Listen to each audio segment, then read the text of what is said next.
In the third video in this series I have been making about using a Zettelkasten, I showed you how to decide where to put a new card that amounts to a continuation of a card that already exists in your old school Zettelkasten.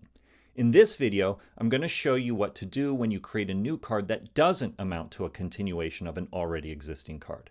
Oh, and Mom, I'm going to subject you to criticism in this video. There's actually not much that needs to be said about where to put a new card that doesn't amount to a continuation of a card that already exists in your Zettelkasten. All you need to do is create a new branch in your Zettelkasten. However, I have to say more than just that because of things I have said about folder cards in earlier videos.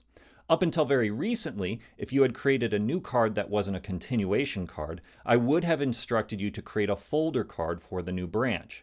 However, if you saw the video right before this one, you may recall that towards the end of it I said I had plans to experiment with using fewer and even no folder cards and said I'd report back to you about the results. Here's my report.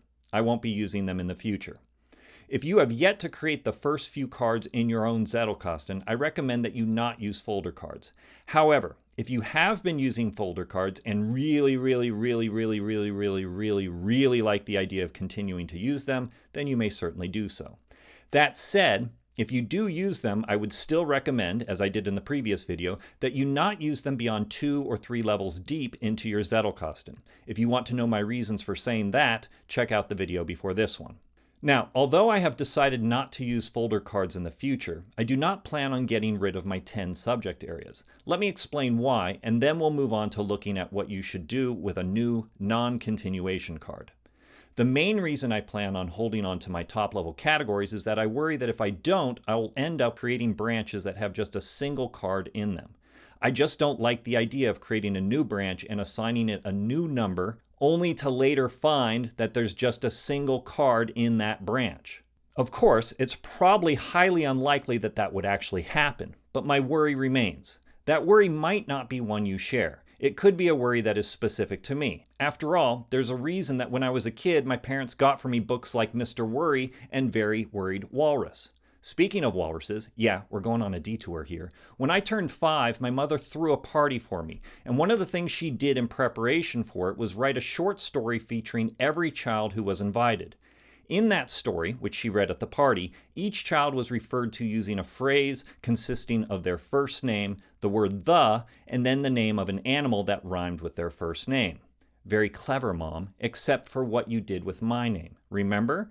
You couldn't find a name of an animal that rhymed with my first name, which is Forrest, so you used walrus. Forrest the walrus. At best, that's slant rhyme, which is unacceptable. And that's why that birthday of mine would have meant so much more to me had the story you wrote concluded with a formal apology.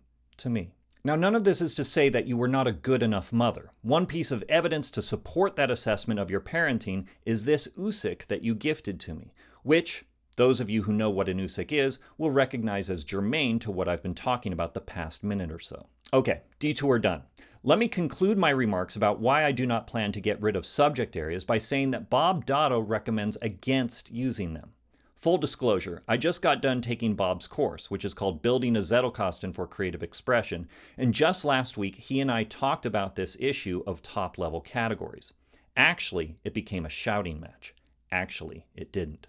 Bob grants that people can, of course, do what they want with their Zettelkastens, but he recommends against using the top-level categories that I refer to as subject areas.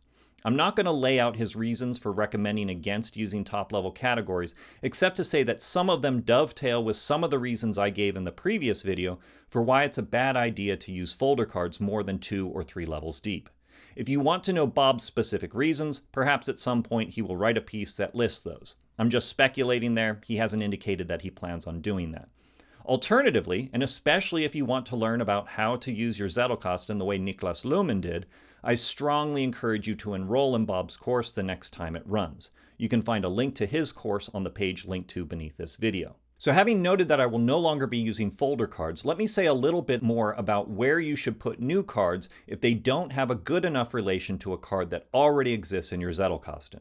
As I said earlier, it's pretty simple. Just create a new branch. And don't worry about giving that branch a name. That is, don't create a folder card. Just create a new branch and then put on the new card the number or letter of that branch. Here's what that might look like if you are using subject areas the way I do. Let's say I have a new card to add to my race and racism branch here. And let's say this new card does not have a good enough relation to cards that are already within that branch.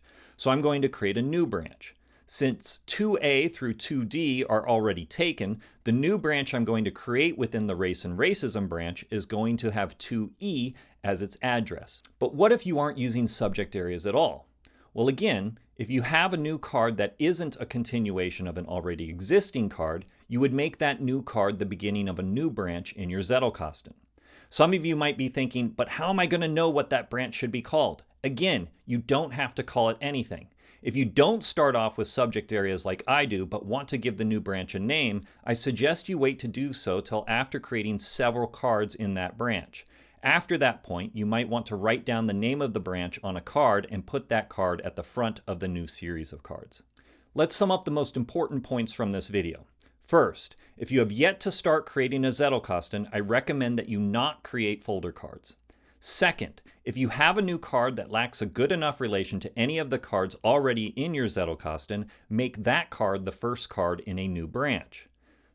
Third, if you use subject areas like I do, that new branch will likely be within an already existing subject area, which is itself a branch, and so you might want to think of the new branch you add to that subject area as a sub-branch. Fourth, if you're not using subject areas, then the new branch will indeed be a new branch rather than a sub-branch. Fifth, if you're not using subject areas but want to give a new branch a name, wait to do that until you have already created several cards within that branch. Sixth, and most important, while I remain grateful to my mother for purchasing for me a petrified walrus thing, I would still welcome a formal apology for the injustice also known as my 5th birthday. I'm out of here.